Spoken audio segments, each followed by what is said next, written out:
You are listening to Lovely Talks Heavy.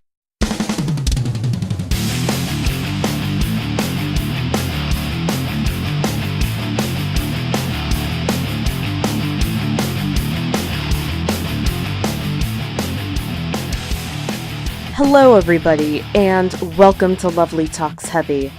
I am your host, Lovely, and I discuss everything I enjoy with regard to heavy music. It is the year 2018, which marks 10 years since the release of a lot of good heavy metal albums, one of which I will be doing a track-by-track review of for this episode. In this modern age, it can be quite challenging to create a niche for yourself in the music industry, let alone heavy metal. Amon Amarth surely aren't the first band to write songs about Norse mythology and Viking lore, but they have forged their place in heavy metal like a battle axe in hot fire. You hear about the subgenre Viking metal and you surely think of Amon Amarth, even though they are more melodic death metal and they just happen to sing about Vikings and Norse mythology. But that's neither here nor there. Released in September of 2008, Twilight of the Thunder God is their 7th studio album, which maintains the tradition of telling Viking tales, and it also touches upon the apocalypse, or Ragnarok. The album cover depicts mighty thunder god Thor gripping the tongue of the serpent Jormungandr before dealing his final blow with Mjolnir. This scene is alluded to in the title track of the album, which we'll get to in a moment.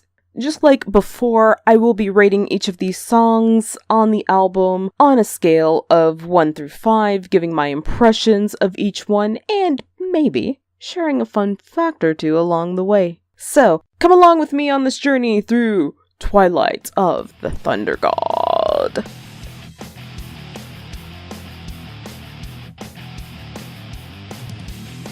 The title track off of Twilight of the Thunder God is easily one of Amon Amarth's most popular songs out there, and for good reason. It hooks you into the album with an enrapturing opening riff. It tells a tale of Ragnarok, the battle between Thor and Midgard's snake Jormungandr, as alluded to on the album cover, which I mentioned like a few seconds ago. This song features Rope Latvala of Children of Bodom for the beautifully crafted guitar solo, and also has a fiery music video. Amon Amarth are performing in front of a wooden gate among some fire and flames, while scenes of a Viking battle are cut in. It does look like a fun time, cutting out a weekend to LARP for an Amon Amarth music video. But considering the subject matter of the song, I do wish there was more imagery like that on the album cover. Can we please get some more Thor up in here? Nonetheless, this is a song I could listen to on loop forever, so of course, Twilight of the Thunder God gets a 5 out of 5 rating from me. And also side note, if you haven't heard the Sabaton cover of the song, you absolutely must, because it is killer.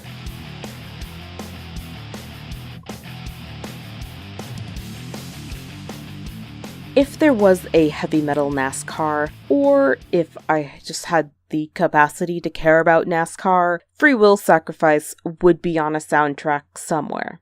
You know what, actually, maybe it could be on the next Fast and the Furious soundtrack. You hear that, Brian Slagle? You hear that, Metal Blade? Let's get that going right now. In the meantime, let's get through the rest of this track-by-track review, shall we?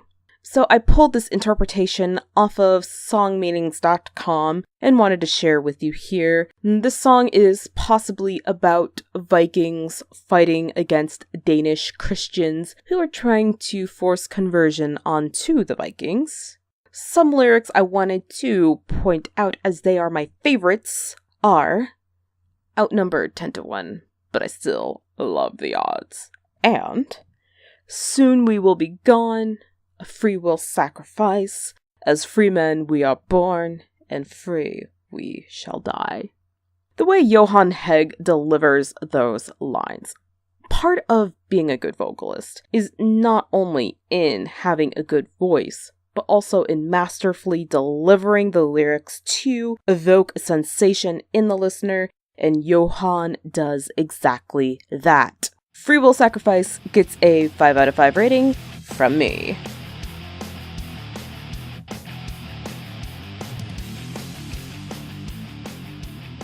Guardians of Asgard is a tune with a driving melody and chorus that an audience can have fun chanting along to and headbanging to. It's just the kind of song I would be praying was in an Amon Amarth setlist if I were to see them live. Fun fact, the song features LG Petrov of Entombed on vocals as well. The song mentions in its lyrics that there are 3 Guardians of Asgard who are brothers of the North, sharing the Allfather's blood, and are born of Asgods. Johan talks about this in an interview with Norsemyth.org, that these 3 figures are himself, LG Petrov, and Thor. That Thor is the one real main guardian of Asgard, but it would be cool to just, imagine oneself selves in the scene, fighting with Thor, we're our Guardians of Asgard. I'll link that interview in this episode's description. Aside from how much I would love to hear this at a live show, but seriously though, for real, Amon Amarth could conjure some serious energy in the crowd with this song alone. Moving on. Aside from that, the song would be perfect for a kickboxing workout playlist of some sort. So, 5 out of 5 for Guardians of Asgard.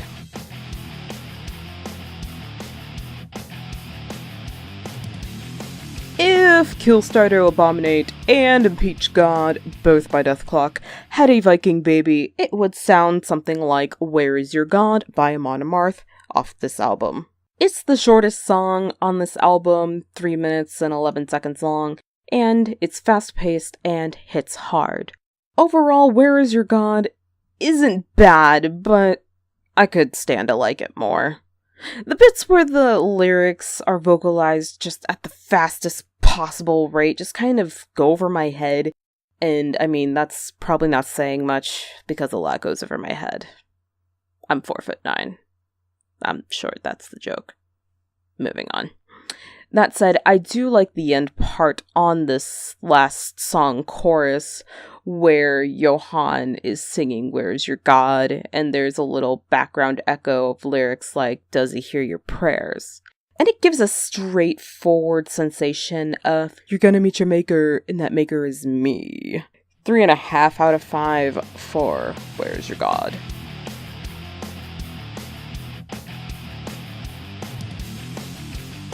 If you're a fan of Teresa's, the term Varangian might be familiar to you. This is the same kind of person referred to in the song Varjags of Miklagard. This is based on some real Viking history. Miklagard was what Vikings referred to Constantinople as, because it means the great city. Constantinople was raided by northern Vikings, but then at some point they decided to go into service of the Emperor of Constantinople. Weird how that's harder to say than Miklagard. Moving on. The rewards that are being referred to in the end of this song is gold. Just sweet, sweet gold from the Emperor. I love the riff that flutters throughout the song, like a march through battle. Also, the fact that this song made me learn something, some real history, I dig it. 4 out of 5 Alan Baryogs of Miklagard.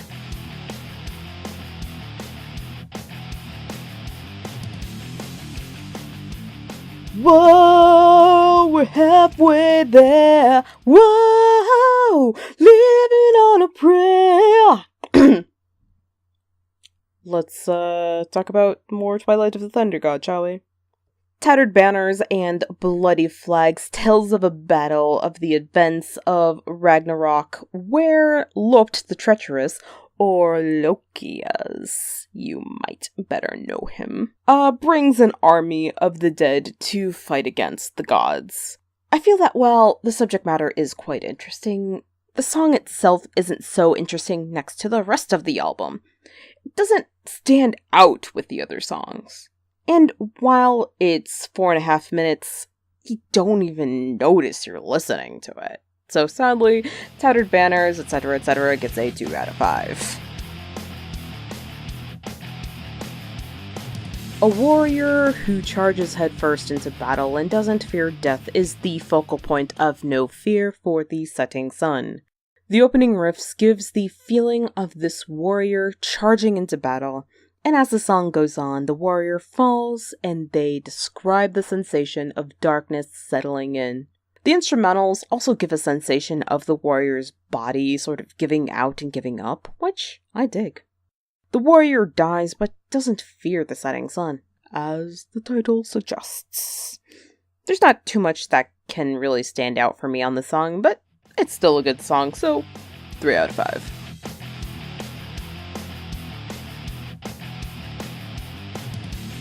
A solemn and ironic tone carries the song The Hero.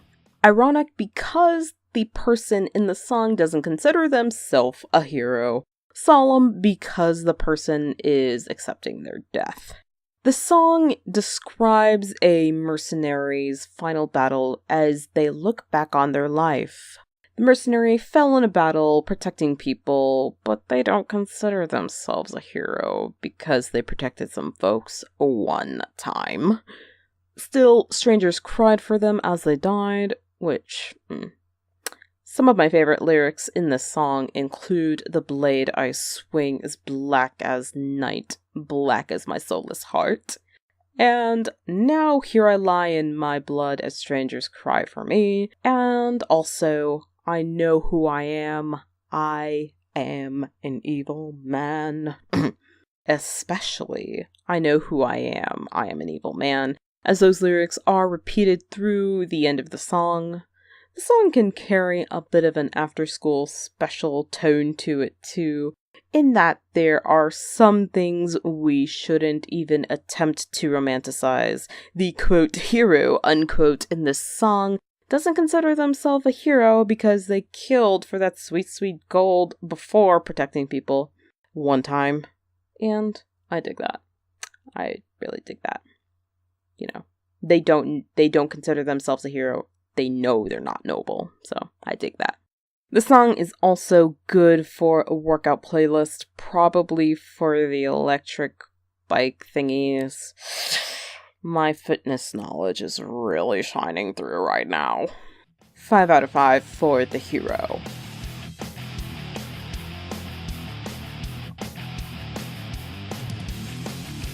My favorite thing about Live for the Kill would have to be the delivery of the verses, where one line is vocalized singly by Johan Hegg, and the next line after that is a chorus-like death metal whisper, and it just keeps alternating like that.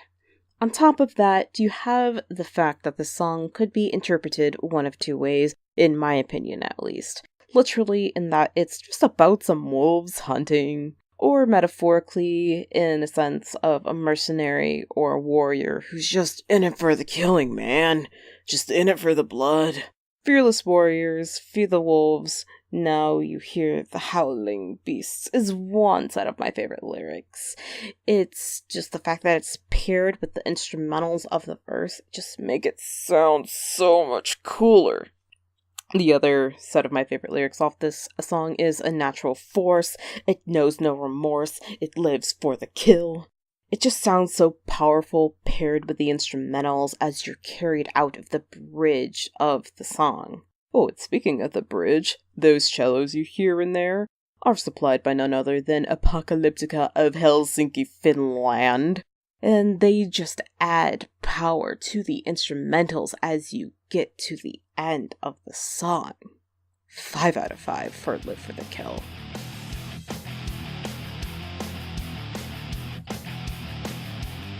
We come to the end of the album a bit ironically because the song is called Embrace the Endless Ocean. So, the end of the album, just with endless in the title. I think that's kind of funny, don't you think? Moving on. This song describes Vikings on a journey home through the ocean, but they get struck by a storm and then they die. Of course, these songs came out after Embrace the Endless Ocean and everything else on Twilight of the Thunder God, but I was reminded of Shipwrecked and Magnetic North, both by Illstorm, listening to this song for the first time. Just a little fun tidbit, just because it's about similar subject matter in a sense, you know, your life just being just kaput because you're shipwrecked in some way. Moving on. This song could be alluding to Ragnarok also in a way, in that the earth flooding and yielding only 2 survivors will mark the end of Ragnarok, and these people on the ship that is in this song possibly got caught in this flood. So, what can you do? So, I suggest also, let's put this song on the Black Sails soundtrack maybe. Maybe I should watch Black Sails first. All I know, it's about people on a ship, I think. It's on my to-do list. I do need to watch Black Sails anyway. Or you could put this on a video game where being on a ship is a major element in some way. Possibly. Embrace the Endless Ocean gets a 3 out of 5 from me because it does sound good, but I just wish it just stood out more.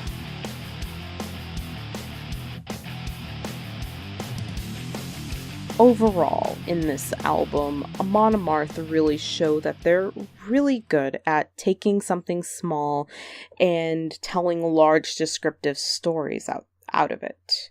Give them a few sentences of a story, and they might just write a whole concept album about it. This album can make one feel powerful, and should come with a warning label. Warning will make you want to extensively research Viking history and Norse mythology. Each of the songs do have instrumentals that carry a signature Amon Amarth sound, and have opening riffs that will pull you in for a fun ride. Well, one final thing. The use of the term Twilight in this album holds a bit of etymological importance, and I wanted to share that cool, fun little nugget with you. So, there has been some debate and discourse whether the term for the Norse mythological apocalypse is Ragnarok or Ragnarokur. Ragnarokur, I don't know if I'm pronouncing anything right. I'm still... It's Old Norse, so we're good. Anyways, Old Norse is not my strong suit. Neither is any Scandinavian language. I'm still working on that, by the way. So anyway... Ragnarok, with just the 2 dots, the umlaut over the O, translates to Fate of the Gods, whilst Ragnarokur translates to Twilight of the Gods. While the term used throughout this album is Ragnarok, the ideas of both Fate and Twilight are referenced in this album, mainly in the title track, but also in No Fear for the Setting Sun, so food for thought. There is quite a lot to unpack in this album, and you'll have had a lot of time in the 10 years since it has been released. So, if this is something you haven't pondered before, or you have and you would like to revisit it, I would suggest giving this album another listen, revisiting it, or if you already just love this album, hey, you can revisit it again, even if the last time you listened to it was 10 minutes ago.